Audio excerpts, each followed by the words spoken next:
안녕하세요. 어디서 어떤 이야기부터 시작해야 할지 막막하네요.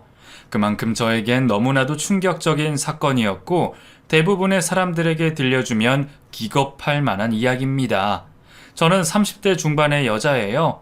정말 아직 어리고 한참 일할 나이지만 저는 아무것도 못하고 있어요. 사람이 치이다 보니 뭘 하나 하려 해도 무서워서 못하겠더라고요. 특히 결혼 전과 후의 모습이 완전 달라졌습니다. 결혼 전엔 정말 당당했어요. 제가 몸은 여리여리하고 천상 여자처럼 생겼지만 아버지가 사업으로 돈도 버신 데다가 지인들이 방귀 좀 끼시는 분들인지라 언제나 위풍당당하셨어요. 그래서 항상 저에게 어깨 피고 살아야 해. 그리고 너가 나중에 결혼할 남자도 멋지고 파워 있는 남자 데려와. 난 사윗감이 그랬으면 좋겠다. 이렇게 말씀을 하실 정도였어요.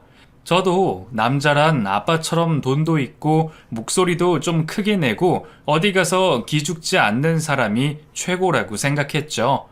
그래서 저도 승부욕이 많이 강했어요. 공부면 공부, 운동이면 운동, 그리고 안 된다, 못한다, 이런 말은 죽어도 하기 싫어한 성격이었죠.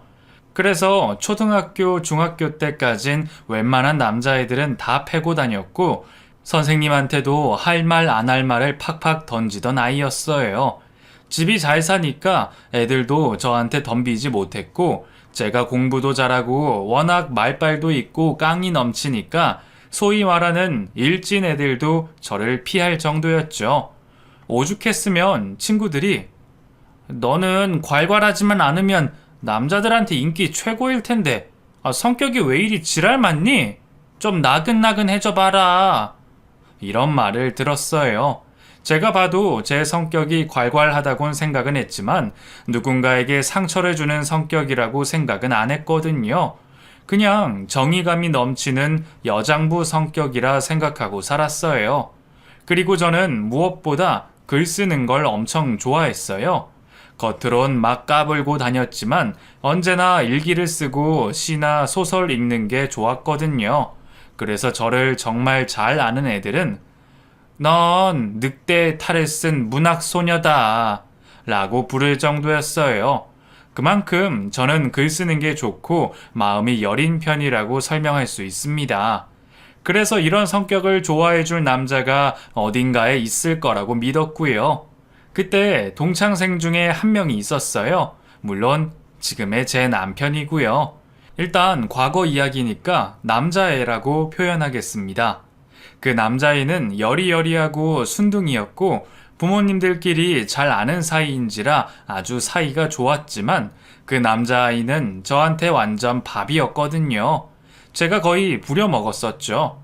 오죽했으면 지네 엄마한테 가서 울며 불며 저 때문에 학교 못 다니겠다고 할 정도였으니까요.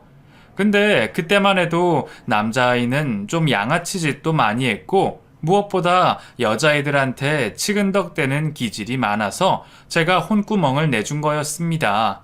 지금도 가끔 밥 먹다 말고 제가 남편에게 당신 그때는 완전 생 양아치였잖아 라고 한마디 하면 남편은 엄청 짜증을 내면서 야, 이성에 대한 호기심 때문에 내가 좀 여기저기 관심을 보인 거지. 그게 양아치면 우리나라 남자들은 전부 다 양아치야? 이러면서 화를 냅니다. 어쨌든 그때만 해도 이런 양아치 남자아이와 제가 부부의 연을 맺을 거라곤 전혀 생각도 안 했습니다. 그렇게 중학교 때까진 제가 승승장구했지만 고등학교에 들어가면서 완전히 가세가 기울었어요. 아버지가 무슨 사업을 하다가 투자 실패를 했고 그로 인해 빚에 쪼들리면서 저희는 평생을 살던 부촌에서 야반도주하듯 나와야 했고 그때부터 제 성격도 많이 의기소침해졌습니다. 고교 때는 지방 변두리 학교 다니며 매일매일 불안한 삶을 살기도 했어요. 집에는 늘 짐이 있었어요. 아예 짐을 풀지도 않았죠. 이유는 빚쟁이들이 쫓아올까봐 언제든지 도망가려는 거였습니다. 밤에 자다가 엄마가 깨워서 도망간 적도 있고요. 낮에 집에 찾아와 난리 피우는 사람들도 본 적도 많습니다. 물론 돈 빌려준 분들의 마음도 이해는 합니다. 하지만 보증 섰다는 이유만으로 아빠가 이렇게 처절하게 무너지는 걸 보니 너무나도 피눈물 나더라고요. 그래서 매일 일기를 쓰며 제 스스로를 돌아보려고 애썼고, 가끔은 인터넷 게시판에 제 신세 한탄을 쓰면 주변에서도 많이 공감해주곤 해서 그런 걸로 위로를 받으며 하루하루를 버티며 지냈죠. 심지어 나중에 알았지만 아빠의 지인들이 사기를 쳐서 아빠가 책임지게 서류를 조작했다고 들었는데, 이건 100% 정확한 건 아니에요. 어쨌든 그런 말이 나돌 정도로 아빠는 사건의 관여도가 낮았지만 세상에서 가장 크게 고통을 받아야 했습니다. 물론 가족인 우리도 고통을 받았고요. 어렵게 고등학교를 졸업하고 바로 취직을 했어요. 늘 외로운 신세였죠. 왜냐면 과거의 친구들과는 완전 인연을 끊었고 현재 만나는 사람들과는 다가서기가 무서웠거든요. 세상 겁없이 살면서 이 사람 저 사람 툭툭 건들며 살았는데 이젠 세상 사람이 무서워서 함부로 못하겠더라고요. 자연히 회사에서도 친한 사람도 드물고 조용히 회사를 다니는 여직원 정도로 인식되던 때였어요. 아빠는 아예 시골로 내려가셔서 나는 자연인이다 수준으로 살고 계셨고, 엄마랑 저랑 단 둘이 지하 원룸에서 살고 있을 때였어요. 그때 소개팅을 통해 남자를 만나게 됐습니다. 중소기업 다니는 평범한 남자였어요. 자기 신념 있고 사업 계획만 확실해서 자신감에 차 있는 남자였죠. 항상 아빠가 하셨던 말씀. 너가 나중에 결혼할 남자도 멋지고 파워 있는 남자 데려와. 난 사윗감이 그랬으면 좋겠다. 라는 이야기가 떠오를 정도로 제 마음에 쏙 드는 남자였습니다. 게다가 사업 아이템이 좋아서 조금씩 이름이 알려질 때였어요. 그런 남자를 소개로 만났으니 조금 긴장하긴 했는데 의외로 농담도 잘하고 좀 빈구석이 많더군요. 근데 조금 사기꾼 기질이 있었어요. 엄밀히 말하면 허풍 같은 거죠. 조금은 부풀려서 이야기하는 스타일의 남자였거든요. 예를 들면 하루는 남자친구가 몸이 아파서 큰일 났다며 연락이 온 거예요. 너무 깜짝 놀라서 어디가 아프냐고 물었더니 엄청 호들갑을 떨더군요. 그래서 만사 제쳐두고 남자친구 집에 가보니 정작 손톱이 부러졌던 거였어요. 제가 짜증이 나서 화를 내니까 보고 싶어서 그랬어. 이렇게 해야 달려올 거니까. 내 깜짝 이벤트에 속았지? 이러면서 사람 놀래키는 사람이었습니다. 그래도 그땐 그게 좋았어요. 그래서 자연스레 동거까지 했고요. 물론 엄마가 허락을 해줬고 대신 남자친구가 엄마 생활비까지 대줘서 그때만 해도 이 남자랑 결혼할 거라 믿었죠. 간간히 시골에서 아빠가 서울 올라오시면 같이 식사도 하고 그랬는데 어느 날 아빠가 뜬금없이 기찬이네를 우연히 만났네 이러는 겁니다. 제 중학교 동창이자 지금의 남편 이름입니다. 물론 가명이고요. 앞으로 지금의 남편을 기찬이라고 말씀드릴게요. 어쨌든 갑자기 아빠가 기찬이네를 만났다고 하니까 옛날 추억도 나고 그래서 기찬이는 어떻게 지내냐고 물었죠. 아버지 말씀으로는 기찬이 아버지는 사고로 돌아가시고 기찬이 엄마가 보험왕인가 뭔가 하여튼 영업 쪽으로 잘 풀려서 요즘 잘 사나 보더라. 마침 날 알아보고 내가 있는 시골 쪽에 땅 사러 왔다고 하더라. 기찬이도 엄청 멋져졌더라고. 마침 너가 어떻게 지내냐길래 대충 둘러댔더니 연락처 적어주면서 한번 연락 달라고 하던데 생각이 있으면 전화해 보든가. 그러면서 아빠가 저에게 기찬이 전화번호를 건네주는 거예요. 솔직히 그때만 해도 별 관심이 없었어요. 그냥 기찬이가 잘 컸나 보다 생각하고 지냈죠. 그렇게 남자친구랑 동거하며 그럭저럭 지내다가 남자친구가 바람을 핀 걸 알게 됐어요. 알게 된 사건도 참 웃겨요. 어느 날 남자친구가 술에 엄청 취해서 들어온 거예요. 워낙 고주망태가 돼서 들어왔길래 무슨 속상한 일이 있었나 싶어서 대충 양말이랑 바지 벗기고 재웠는데 갑자기 남편 폰에 모르는 번호가 계속 뜨는 겁니다. 한두 번은 안 받다가 이 시간에 어떤 미친놈인가 해서 전화를 받으니까 차를 엉망으로 주차해둬서 통행이 어려우니 차를 빼라는 거예요. 이게 무슨 소리인가 싶어서 나가보니 정말로 남편이 차를 골목길에 거리 막아놓다시피 주차를 했더군요. 순간 이 사람이 음주운전을 했구나 싶었습니다. 어쨌든 일단 차를 빼줘야 하니까 얼른 내려가서 사람들에게 사과를 한 후에 차를 빼긴 뺐어요. 그리고는 올라와서 도대체 이 남자가 무슨 일이 있었길래 음주운전을 했을까 궁금해서 핸드폰을 뒤져봤죠. 근데 카톡방이 너무 깨끗한 거예요. 보통은 일적으로 대화 주고받는 사람들 단톡방, 친구들과 이야기 나누는 단톡방, 아니면 개인적으로 대화 나누는 1대1 방, 이렇게 좀 나뉘어져 있는데 남자친구 카톡방은 전부 다 어디 거래처, 어디 사장님, 전부 이런 식이더군요. 물론 별거 아닌데 여자의 촉이란 게 있잖아요. 뭔가 대화방이 전부 부자연스럽다는 생각이 들더군요. 그래서 일일이 다 쳐봤는데 전부 다 일 이야기뿐이었습니다. 심지어 저랑 주고받은 카톡방도 없는 거예요. 순간 이 남자가 다 지우고 있거나 아니면 다른 번호가 있구나 라고 생각이 들더군요. 가끔 휴대폰 두세 개 쓰면서 차에 다른 핸드폰 숨겨갖고 바람피는 놈들이 있단 말이 생각나서 다시 내려가서 차 안을 뒤져봤죠. 아니나 다를까 차 안쪽 서랍장 같은 곳에 휴대폰이 하나 있는데 비밀번호가 걸려 있어서 보질 못하겠는 거예요. 순간 열이 확 나더군요. 그래서 이번엔 혹시나 하는 마음에 블랙박스를 찾아봤습니다. 도대체 어디서 뭘 하고 돌아다녔는지 알아보려고요. 진짜로 음주운전을 했는지 확인을 해보고도 싶었고요. 그런데 몇 개 돌려보고 있는데 거기서 결정적인 증거를 찾았습니다. 남자친구가 웬 여자랑 속닥속닥거리고 밀회를 속삭이면서 운전하는데 누가 봐도 만취 상태였습니다. 여자는 계속 남자친구에게 사랑한다는 둥, 오늘이 계속됐으면 좋겠다는 둥 서로 좋아 죽더니 집 근처에 차를 세워놓고 나가서 둘이 뭘 하는지 잠시 조용하다가 여자는 어디론가 사라지고 남자친구만 집으로 들어오더군요. 보아하니 택시를 타고 여자는 사라진 거고 남자친구는 만취해서 차를 골목길에 세워놓고 집으로 들어온 듯 보였습니다.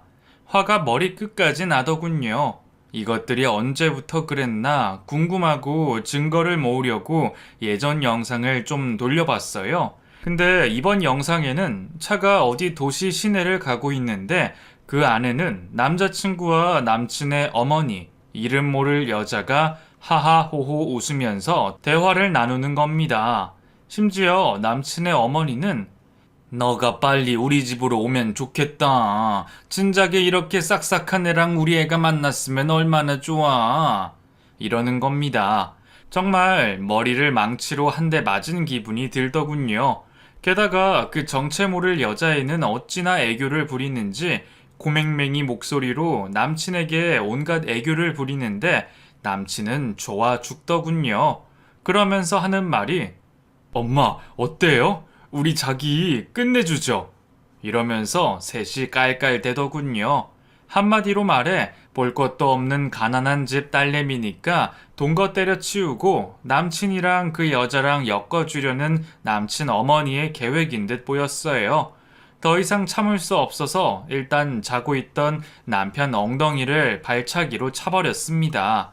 얼마나 아팠으면 술에 떡이 된 남편이 비명을 지르며 깨더군요. 그래서 술 더 깨라고 귀싸대기 날려주고 너 음주운전으로 면허 취소나 당해봐라.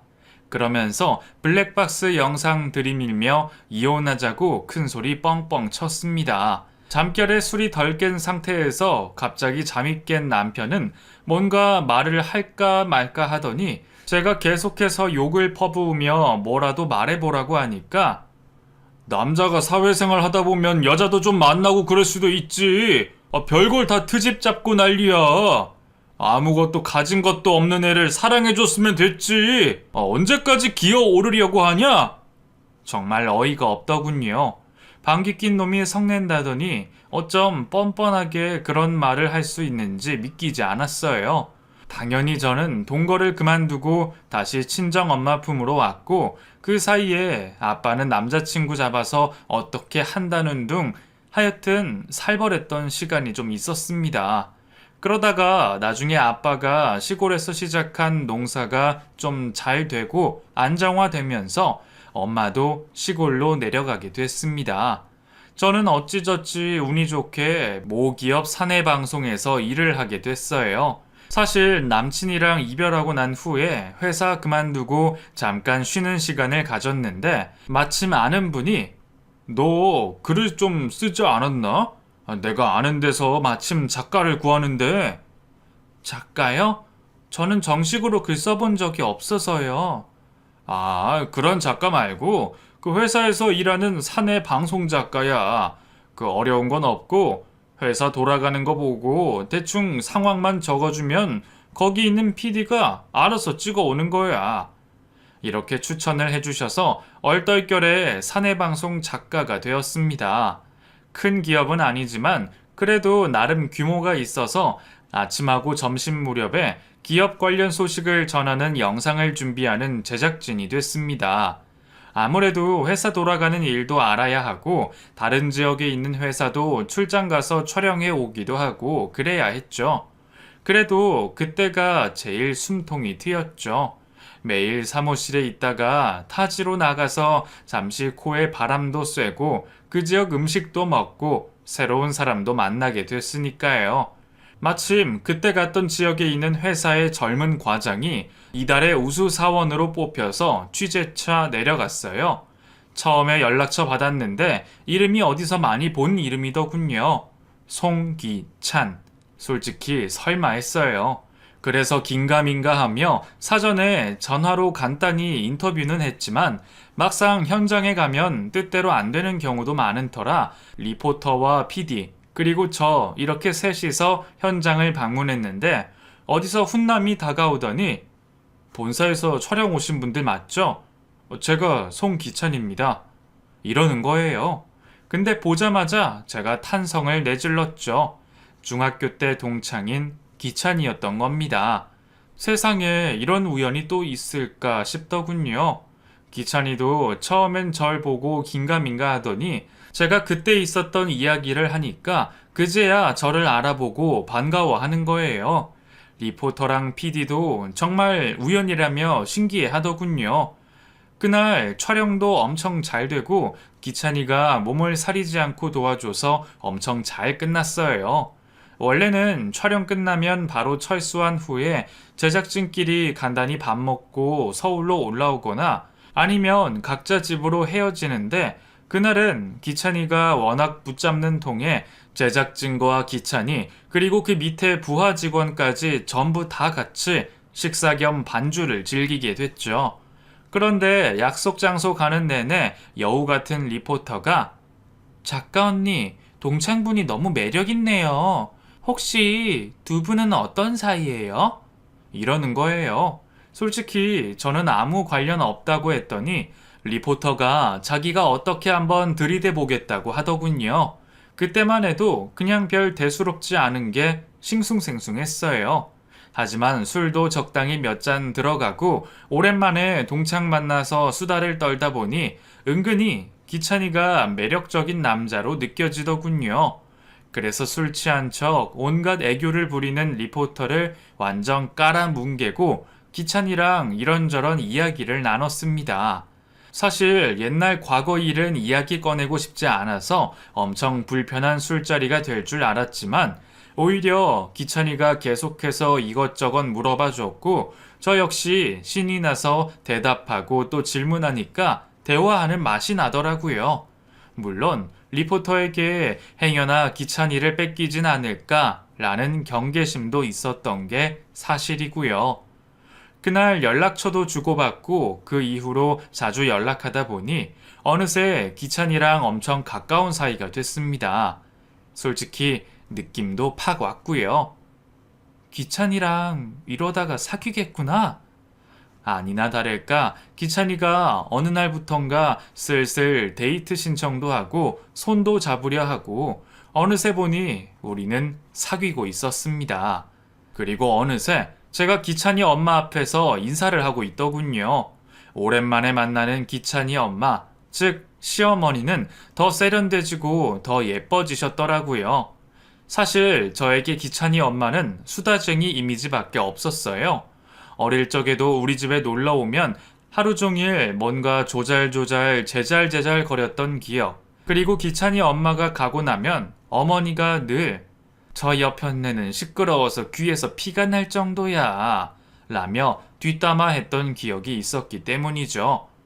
그런 기찬이 엄마를 이젠 예비 시어머니로 만나니까 부담스러웠지만 여전히 예비 시어머니는 엄청나게 수다스러운 말과 하이톤으로 저에게 시종일관 농담을 거셨어요.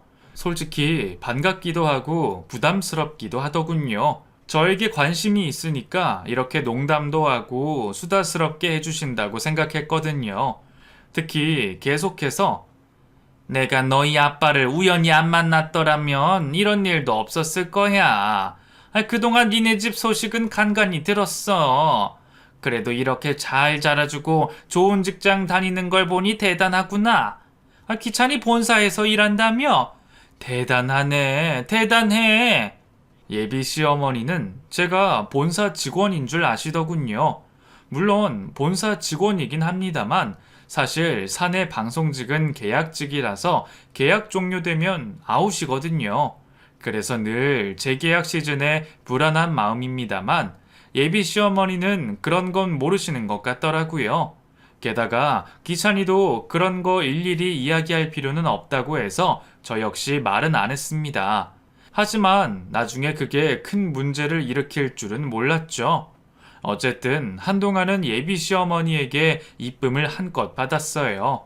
아무래도 친정엄마는 아빠 따라 시골로 내려가셨고 저 혼자 서울 생활하고 있었는데 기찬이네도 상황이 비슷했거든요.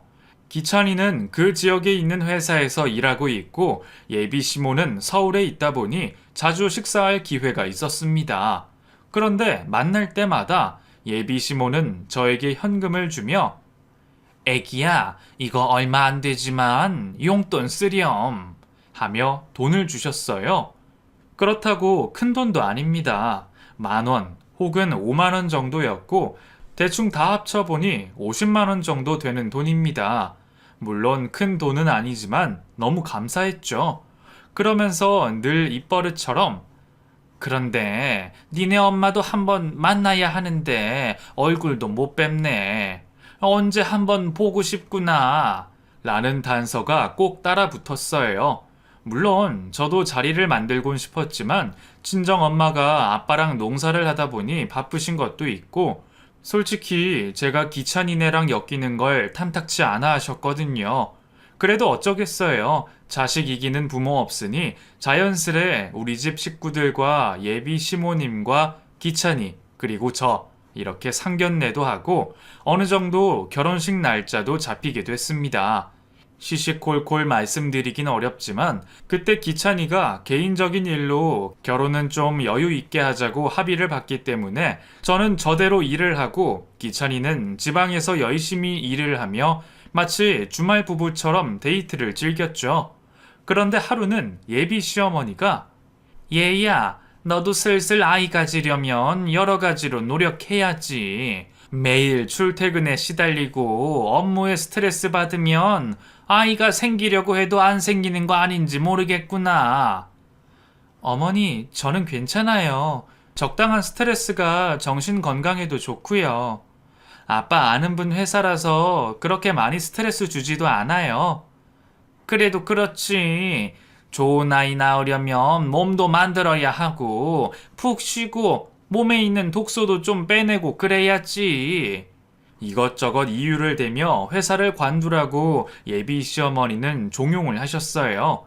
솔직히 저는 계약직인지라 언제 잘릴지도 모르니 그냥 일단 열심히 다니고 싶었고 크게 어려운 일도 아닌데 왜 이리 회사를 그만두라고 할까 조금 걱정이었습니다. 근데 여기서부터 조금씩 갈등이 생긴 거죠. 시어머니가 남편에게 이런 이야기를 했고, 기찬이도 자꾸 같은 이야기를 반복하기 귀찮고, 이제 결혼할 사이니까 속 시원하게 다 이야기를 했나 봅니다. 근데 시어머니는 거기서 화가 난 거예요. 마치 제가 자신을 속였다고 느끼셨나 봐요. 하루는 저에게 전화를 걸어서, 너 계약직이니? 네, 어머니. 왜 나한테 말 안 했니? 너가 본사 다닌다길래 나는 철석같이 믿었는데, 계약직인 줄 알았으면 내가 이렇게까진 반응 안 하지. 어머니, 본의 아니게 속인 건 죄송해요. 하지만 의도가 있었던 건 아니었어요. 아무리 해명을 해도 시어머니는 뭔가 기분이 확 상했다면서 그 이후로 반응이 좋지 않더니 어느 날은 기찬이가 저를 찾아와선 너 나랑 만나기 전에 동거했었니? 이러는 거예요. 너무 놀랐습니다. 어떻게 그런 사실을 알게 된 건지 너무 뜬금없는 이야기에 정신이 멍하더군요. 그랬더니 기찬이가 어머니가 너 뒷조사를 좀 하셨나 봐. 근데 너 동거한 것까지 다 알아내셨어. 순간 화가 빵 나더라고요. 어쩜 제 뒤를 캐서 이런 과거 사생활까지 들춰냈을까? 너무 화가 나는 거예요. 그런데 오히려 기찬이는 솔직히 난 괜찮아. 요즘 뭐 그게 흠이라고. 난 괜찮은데 이걸 엄마가 자꾸 기분 나빠해서 그래. 너가 잘 이야기해봐. 물론 내가 옆에서 도울게. 오히려 저를 위로해주고 감싸주었습니다. 그 점은 너무 고마웠어요. 하지만 예비 시모하고는 조금 이야기를 나눠야겠다는 생각이 들었어요. 여러분 같으면 어떠시겠어요? 솔직히 동거한 게 무슨 죄인가요? 또 한편으론 제가 속인 것도 아닌데 계약직이라고 이야기 안 한 게 죄인가요? 물론 불편할 수도 있고 기분 나쁘실 수도 있지만 제 사생활까지 탈탈 털면서 거짓말쟁이로 몰릴 이유는 없잖아요. 그런데 시어머니랑 만나려고 저도 마음 정리를 좀 하고 있던 찰나에 친정 엄마한테 전화가 온 거예요. 기찬이 엄마한테 전화가 왔다. 너에 대해 다 알고 전화했더라.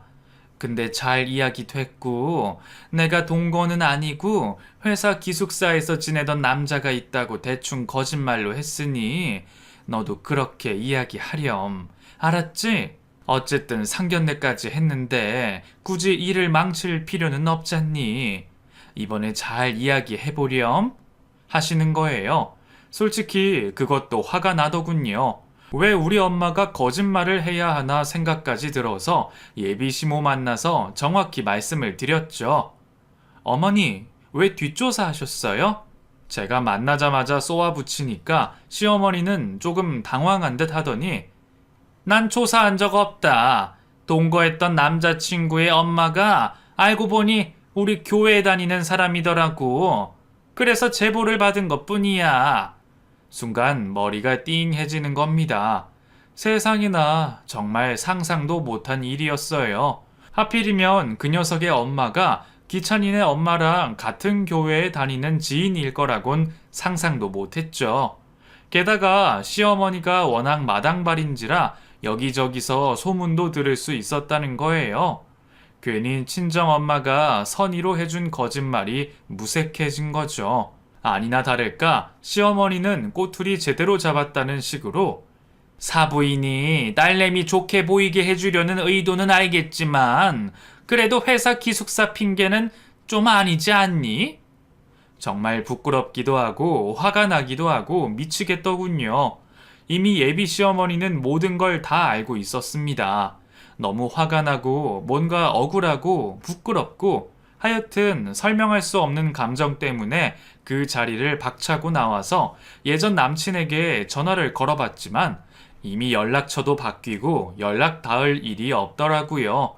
너무 속상해서 며칠 휴가 내고 집에만 있었어요. 그때 예비 시어머니에게 문자가 왔습니다. 난 결혼 반대한 건 아니다. 딱 이 한 문장 왔어요. 뭔가 의미심장하더군요. 결혼 반대하지 않는다라고 써있지만 너 결혼할 생각하지 마라 라고 느껴지는 문장이었거든요. 예비 시어머니는 이미 선을 그었다는 뜻이잖아요. 정말 이 결혼을 계속 해야 하나 말아야 하나 별의별 생각이 다 들었습니다. 그 사이에 기찬이에게 엄청 연락이 왔죠. 그리고 엄마도 걱정됐는지 찾아왔고요. 제 마음을 저도 모르겠더라고요. 왠지 패한 것 같고 속을 다 들킨 것 같고 그렇다고 내가 잘못한 건 없는데 왜 이러는 건지 알 수가 없었습니다. 그때 기찬이가 저를 꼭 안아주면서 우리 엄마 때문에 힘들지? 미안해. 난 아무렇지도 않아. 그러니까 속상해하지 마. 그리고 나중에 우리 엄마도 이해하실 거야. 그냥 기싸움 같은 거잖아. 너가 그냥 평상시처럼 행동하면 돼. 너 학교 다닐 때도 항상 당당했잖아. 이러면서 남자답게 저를 리드해주고 응원해주는데 거기서 너무 감동을 받았고 저 역시 자신감을 얻은 거예요. 솔직히 완전 다쳤던 마음이 조금씩 열리면서 하긴 내가 뭘 잘못한 거지? 라는 생각이 들더군요. 그때부터인 것 같아요. 예비 시어머니랑 당당히 눈을 마주보고 이야기 나눌 수 있게 된 거죠. 그래서 다시 시어머니에게 연락해서 식사를 하자고 했어요. 그리고 자신있게 말씀드렸죠. 어머니, 저 기찬이랑 결혼할 건데 너무 늦어지면 좀 그렇잖아요. 결혼을 더 앞당기죠? 제가 팍 치고 나가니까 시어머니는 좀 당황해 하시더니 너 정말 결혼할 거지? 그치? 내가 바라는 바야. 이러면서 웃으시는 겁니다. 그래도 보험 영업으로 탑을 찍었던 분답더라고요. 하지만 저도 이를 박박 갈고 나온 터라 기에서 밀리고 싶진 않았습니다. 저도 웃으면서 네, 결혼할 거예요. 그리고 저는 동거는 했지만 그건 잘못이라고는 생각하지 않습니다. 똑부러지게 이야기했습니다. 제가 강하게 나가니까 시어머니도 헛웃음을 짓더니 갑자기 이런 말씀을 하시더군요. 너가 기찬이를 벌써부터 잘 길들여 놨더구나. 어쨌든 같이 사는 건 너랑 기찬이니까 둘이 알아서 잘 하고 이거 받아라. 그러면서 어머니가 저에게 건네주는 물건이 있었는데 상자를 열어보니 다이아몬드 반지였어요. 순간 이게 뭐지? 싶더군요. 그러면서 시어머니가 하시는 말씀이 원래 며느리 생기면 주려고 예전부터 간직하고 있던 건데 이거 받으렴. 그걸 받는 순간 시어머니에게 너무 죄송하고 미안하고 몸둘 바를 모르겠더군요. 저는 오늘 어떻게든 단판을 지으려 했는데 시어머니는 오히려 저를 며느리로 받아들일 생각을 하고 계셨구나 라는 생각에 죄송한 거예요. 저도 모르게 눈물이 나더군요. 오히려 시어머니는 저를 위로하며 이젠 며느리가 됐으니 너도 날 시어머니로 존중해다오. 그 말에 저도 모르게 펑펑 울었습니다. 그리고 기찬이에게 이야기를 했죠. 내가 어머니를 오해했던 것 같아. 어머니 입장에선 내가 거짓말 한다고 생각해서 그러신 것 뿐인데 나는 내 생각만 한 것 같아서 너무 죄송해. 보통 이렇게 이야기하면 남편 될 사람이 꼭 안아주거나 모든 게 잘 풀렸다고 다독거려 줄 만한데 오히려 기찬이는 의아하다는 듯이 뭐? 엄마가 그랬다고? 이상하네? 이러는 겁니다. 오히려 그런 기찬이의 모습이 더 이상하더군요. 근데 기찬이는 조금 갸우뚱하다는 표정을 짓곤 금방 알았다고 하면서 앞으로 어디서 살 건지 어떻게 결혼 생활 유지할 건지 미래 계획만 이야기하는 겁니다. 저도 그냥 그런가 보다 하고 넘어갔어요. 하지만 거기서부터 일은 다시 시작됐습니다. 제가 간접적으로 패배를 인정하고 나서부터 시어머니의 갑질 아닌 갑질이 본격적으로 시작됐죠. 틈만 나면 회사 근처로 와서 예물 관련해서 이야기할 게 있으니 나와라, 들어가라, 아는 친구분이 있는데 와서 취재를 좀 해라까지 제가 할 수 없는 일도 막 시켰어요. 저는 사내방송 취재를 하는 거고 장비들도 회사 용품이라 마음대로 반출이 안 되는데 시어머니는 막무가내였죠. 근데 문제는 하나 더 터졌어요. 예물로 명품 1,000만 원 백을 원하신다는 거예요. 제가 그 정도 해드릴 여유는 없었거든요. 계약직 월급 뻔하고 한동안 제가 벌어서 엄마까지 모시고 살았는데 저축액이 풍부한 것도 아니었고요. 결혼 자금도 없는 살림에 아빠 농사 지은 돈으로 받아서 할 참인데 1,000만 원 넘는 명품백이 기본이라니 정말 손발이 떨리더라고요. 하지만 어렵게 여기까지 왔는데 백 하나 때문에 시어머니의 기분을 상하게 해드리고 싶진 않았어요. 근데 더 열받는 건 시어머니가 그새 우리 엄마를 찾아가서 보험도 받아내고 심지어 아빠 지인들 통해서 보험을 몇 개나 계약을 따냈다는 거예요. 솔직히 우리 부모님이 뭐가 좋아서 보험을 계약해주고 주변 사람들을 모집해줬겠어요. 사부인 될 사람이 보험 계약을 원하니까 들어준 거잖아요. 우리 부모님까지 저 때문에 고생하시는 것 같아서 속상했는데 이젠 명품백 문제까지 생기니 더욱 초조하더라고요. 근데 친정 엄마도 이 사실을 알곤 그놈의 여편네 옛날에 잘 나갈 때도 명품 입에 달고 살더니만 개벌은 아직도 못 고쳤네. 너는 걱정하지 마라. 우리가 알아서 해줄 테니까. 이러면서 저를 다독거려 주시는데 저는 속상했습니다. 이렇게 무능력한 모습도 좀 싫었고요. 근데 이걸 천운이라고 해야 할지 아니면 정말 우리 기찬이, 아니 이제는 남편이죠. 저희 남편이 바보 같은 건지 어느 날 반지 맞추러 가자고 이야기를 하는 거예요. 그래서 제가 반지? 이미 어머니한테 받았는데? 뭐? 우리 엄마한테 반지를 받았다고? 응, 다이아. 아, 다이아? 아, 그건 상징적인 거잖아. 그치. 그런데 이렇게 비싸고 고급인 걸 받았는데 뭐하러 반지를 또 맞춰? 그랬더니 남편이 껄껄 웃으면서 그게 무슨 고급이야. 짝퉁인데. 이러는 겁니다. 이건 또 뭔 소리인가 싶어서 물어보니까 원래 시어머니가 차고 다니던 짝퉁이고 이미 그 반지는 상징적으로 줄 거라는 것도 남편은 알고 있었다는 거예요. 근데 그걸로 명품백을 요구했다는 건 금시초문이라는 겁니다. 남편은 입에 거품을 물고 우리 엄마지만 해도 너무하네. 이러면서 이를 갈더군요. 친자식이 맞나 싶을 정도였어요. 그러면서 남편이 하는 말이 난 솔직히 우리 엄마 저러는 거 너무 싫어. 사실 우리 아빠랑 이혼한 것도 엄마의 저런 허영심 때문이야. 이혼? 시아버지는 사고로 돌아가신 걸로 아는데? 아니야. 그거 엄마 허언증이고 거짓말이야. 영업하려고 살아있는 아빠도 죽었다고 했어. 나는 정말 엄마를 이해할래야 이해할 수가 없네. 남편은 엄청 화를 내는 거예요. 아들마저도 시어머니의 허언증, 허영심에 이미 혀를 내두르더군요. 그러면서 남편은 이렇게 된 거 당신도 가짜 백 사서 드려. 아니 어떻게 그렇게 해. 난 못해. 아 됐어. 엄마가 어떻게 나오는지 한번 봐봐. 저기 이태원 쪽 가면 짝퉁으로 파니까 그거 사드려. 그렇게 안 하면 나랑 절대 결혼할 생각 마. 남편이 오히려 제 편이 돼서 시어머니 골탕 먹이는데 함께 하자고 하는 거예요. 이걸 어떻게 해야 할지 모르겠지만 한편으론 시어머니에게 저도 속았으니 오기가 생기더군요. 그래서 남편 말대로 짝퉁을 하나 사서 시어머니에게 드렸습니다.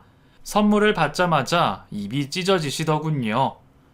아니 뭘 이런 걸 다. 그러면서 갑자기 넌 월급 받은 걸로 집에 좋은 차 한 대 사라. 차가 너무 낡았더라. 아 그거요? 그냥 엄마가 타시는 거고 낡은 게 아니라 시골에서 타다 보니까 흙먼지가 좀 많아서요. 변명은 됐고 다 안다. 누군 모르니? 일단 가정 형편도 어려운데 시댁에 결혼 예단비 많이 안 줘도 된다. 정말 기가 막혔습니다. 본인이 우리 집 걱정해줄 때가 아닌데 이런 허영심이 너무 싫더라고요. 그런데 며칠 후에 시어머니에게 전화가 왔어요. 너 이거 어떻게 된 거니?